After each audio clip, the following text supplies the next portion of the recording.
So hello everyone. सो दोस्तों, जैसा कि आप सभी को पता है, मेरा नाम कैलाश तिवारी है, ex of Union Bank of India. So दोस्तों, एक बहुत इंपॉर्टेंट क्वेरी हमारे पास रहती है, तो मैंने आज सोचा कि क्यों ना सुशील सर से उसको डायरेक्टली डिस्कस किया जाए। तो हमारे साथ सुशील रगड़े सर हैं। आपको पता है सर एक्स मैनेजर रह चुके हैं आरबीआई में। उससे पहले सर ने अपनी करियर की स्टार्ट की थी या बिगिनिंग की थी इलाहाबाद बैंक में एज ए पीओ।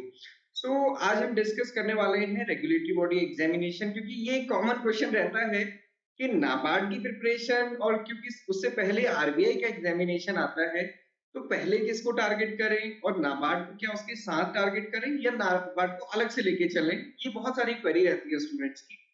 और सर, इससे पहले कि आप बताएं कि इसमें क्या होना चाहिए, मैं आपको एक इंस्टेंस बताता हूँ। आज सुबह एक स्टूडेंट से बात हो रही थी, तो उसने कहा कि मेरा 0.25 से जो प्रीलिम्स था वो क्लियर नहीं हुआ नाबार्ड का। तो मैंने कहा क्या रीजन था, तो उन्होंने कहा कि क्योंकि उससे पहले आरबीआई का एग्जामिनेशन था और उसमें भी सिमिलर तरीके से प्रीलिम्स नहीं हुआ था, तो उसके बाद वो ना एक पढ़ने का जो होता है मोटिवेशन वो बहुत कम हो गया था, क्योंकि लास्ट ईयर भी ये नाबार्ड आरबीआई के बाद में था।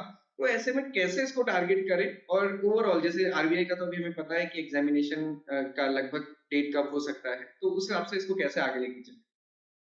ये सर काफ़ी मतलब ये डाउट जो आपने पूछा है बहुत सारे स्टूडेंट्स को ये होता है। तो इसके लिए ना सबसे पहले हमें दोनों एग्ज़ाम का थोड़ा-सा पैटर्न भी समझना है। एलिजिबिलिटी जो है वो तो आप सबको तो पता ही होगी कि हम्म। वेदर यू आर एलिजिबल और नॉट, वो तो पहले देखना ही देखेंगे। तो यहाँ पे ना अभी हमें देखना है कि आरबीआई के बारे में थोड़ी सर्टेनिटी है मार्केट में।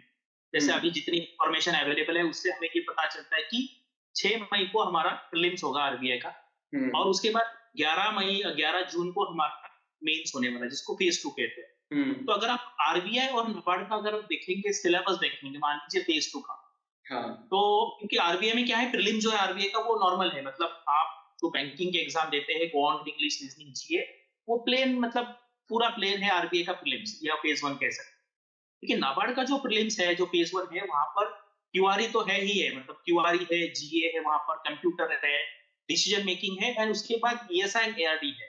हुँ, और लेकिन जो कट ऑफ है, मतलब जो सिलेक्शन होता है बच्चों का, हाँ, वो तो सिर्फ ईएसआई, एआरडी एंड जीए के बेसिस पे होता है।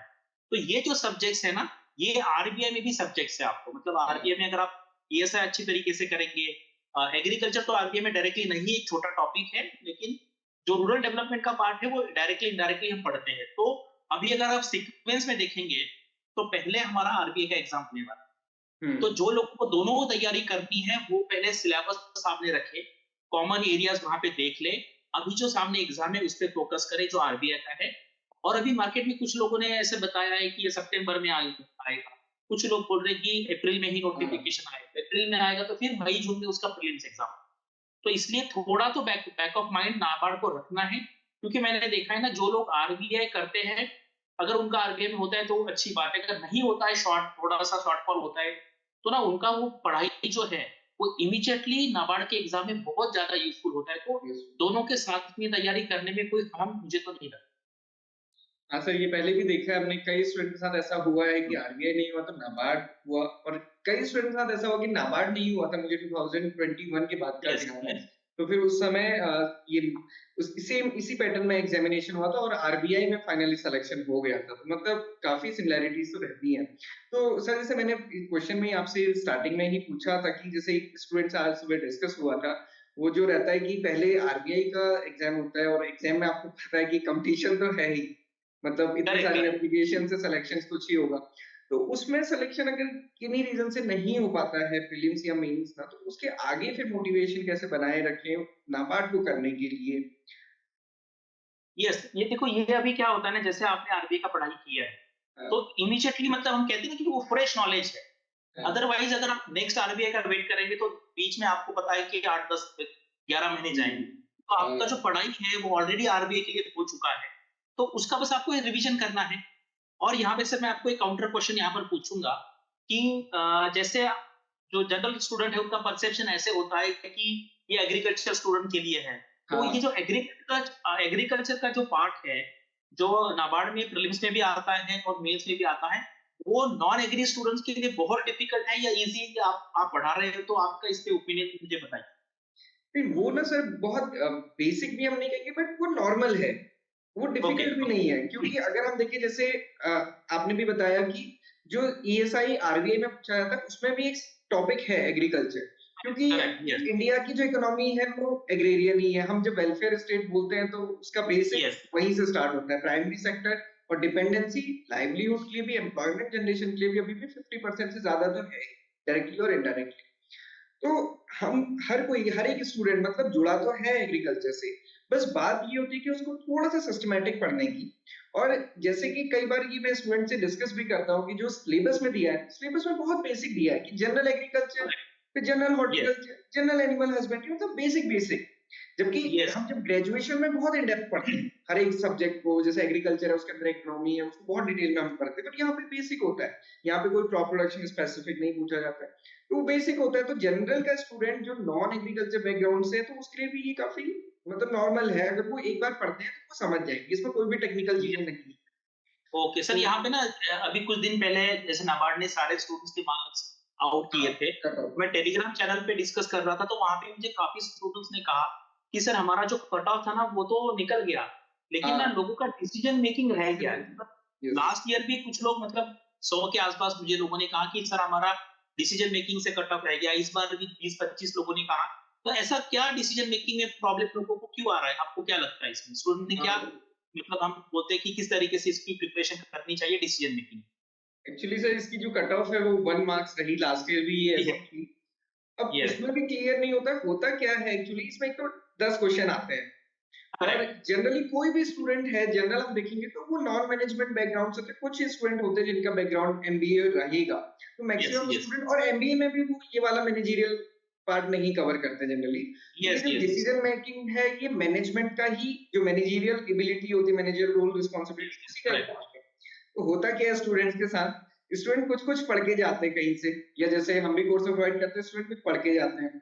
अब उसमें क्या होता है कि अगर थ्योरी पूछी है या फिर किसने करेक्ट, दिया और पर्टिकुलर कंपोनेंट पूछा, तो उसका एग्जैक्ट आंसर होता है। मतलब वो वैसा करेक्ट, नहीं है यस, कि हमको एक डिसीजन लेना है टाइप। तो वहां पे क्या होता है, स्टूडेंट को जो क्वेश्चन पढ़ने के बाद उसको एक इंस्टिंक्ट आता है कि ये आंसर हो सकता है। बट हमें पता है कि एग्जाम में बहुत सारे क्वेश्चन ऐसे होते हैं जानबूझ के वो इंस्टिंक्ट के अपोजिट दिए रहते हैं। करेक्ट, करेक्ट, ऐसा अगर होता है स्टूडेंट, थोड़ा। हाँ, अगर स्टूडेंट को 2 या 3 क्वेश्चन आते हैं, तो वो 2-3 क्वेश्चन तो सही करता है, बट 3-4 क्वेश्चन वो गैस करके आ जाता है वहां पे। तो यस, उस यस, तो वजह मुझे से वो यहाँ पे गैस सर करने से भी मतलब, गैप हो जाता है। यस, तो यहाँ पे सर ऐसा आप एडवाइस करोगे कि स्टूडेंट्स को कि 10 के 10 क्वेश्चन अटेम्प्ट करके आओ, 10 के 10?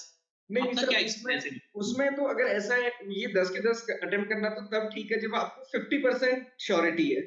यस, करेक्ट, अगर करेक्ट, श्योरिटी एटलीस्ट। केवल 2 हाँ, क्वेश्चन में और आपने 50% मतलब 100% कर दिया ना, तो -2 मार्क्स हो जाएंगे और 2 मार्क्स आपके आ रहे हैं तो 0 हो जाएंगे। तो करेक्ट, इसलिए करेक्ट, वो इस है, वो तो है। इसलिए यस, 50% के बाद हमें देखना है। मैं तो नाबार्ड में कहता ही हूँ कि ये एक ऐसा एग्जामिनेशन है जिसमें आपको मास्टरी की जरूरत नहीं है।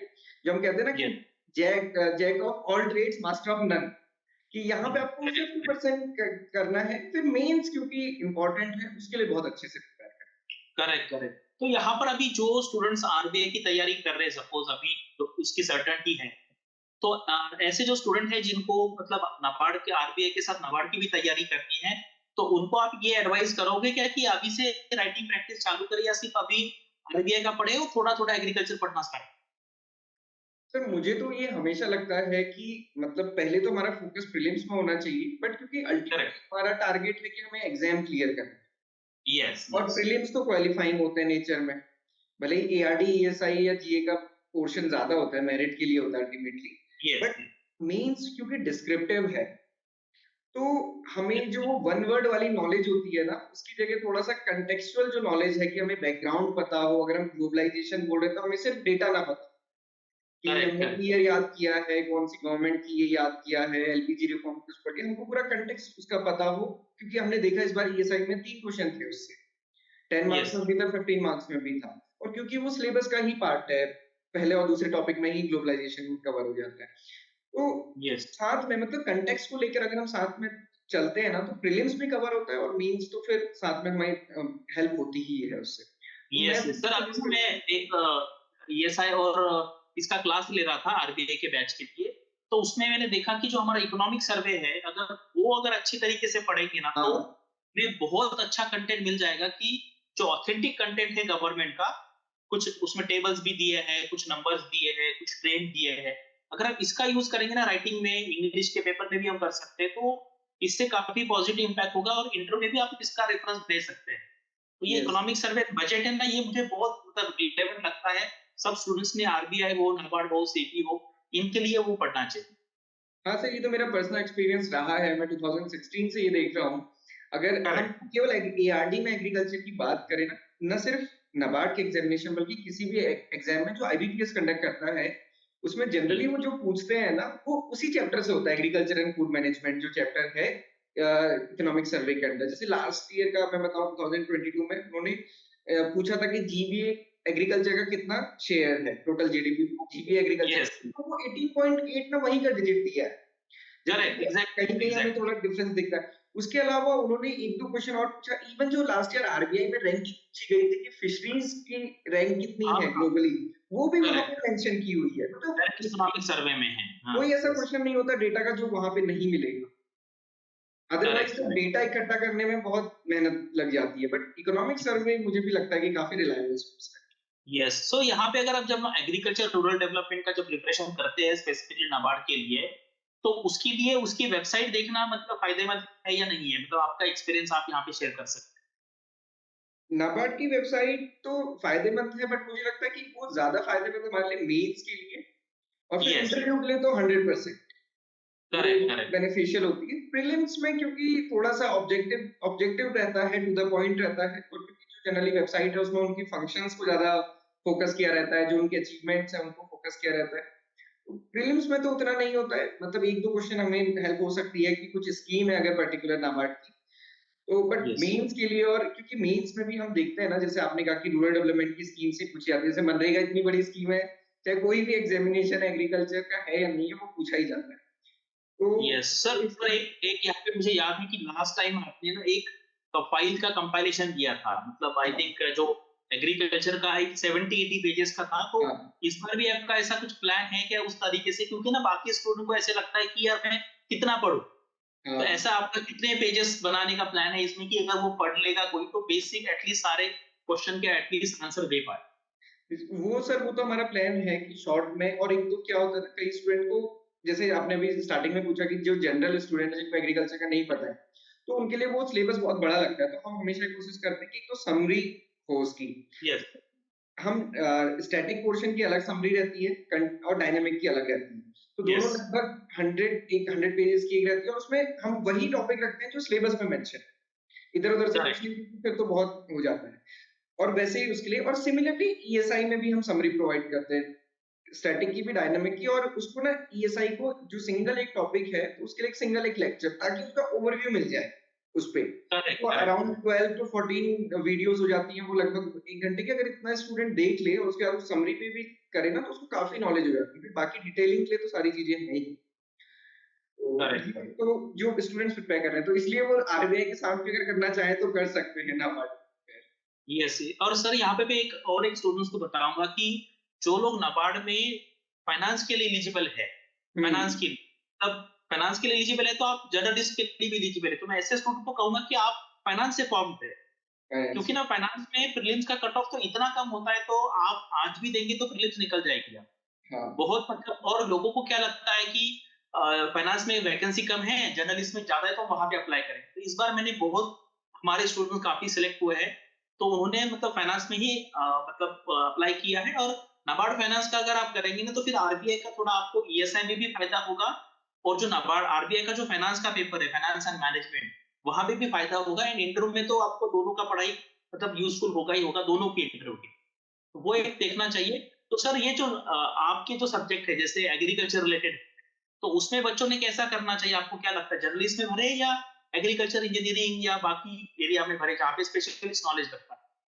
एक्चुअली क्या है कि जो एग्रीकल्चर और एलाइड ग्रेजुएट्स है ना, उसमें यहाँ पे ज़्यादा अपॉर्च्युनिटीज़ है as compare to okay. Finance. Finance के लिए तो 2 ही ऑप्शन है, या तो फाइनेंस या फिर general. But yes. Agriculture student की क्या है, कभी लैंड डेवलपमेंट की वैकेंसी आती है, कभी यस। एग्रीकल्चर की आती है, और जनरल की भी। तो एग्रीकल्चर ग्रेजुएट 3 जगह एलिजिबल हो। यस। यस। तो करेक्ट। उसमें हमें क्या करना है, सबसे पहले मेंस का सिलेबस देखें, ओके। और जो तीनों में सबसे ईज़ी लग रहा है ना, उसको करना है। और मैं हमेशा ये कहता हूँ कि देखो, कितनी भी वैकेंसी होगी ना, चाहे 2000 हो, चाहे 200 हो, चाहे 20 हो, आपको तो एक ही सीट के लिए फाइट करना है।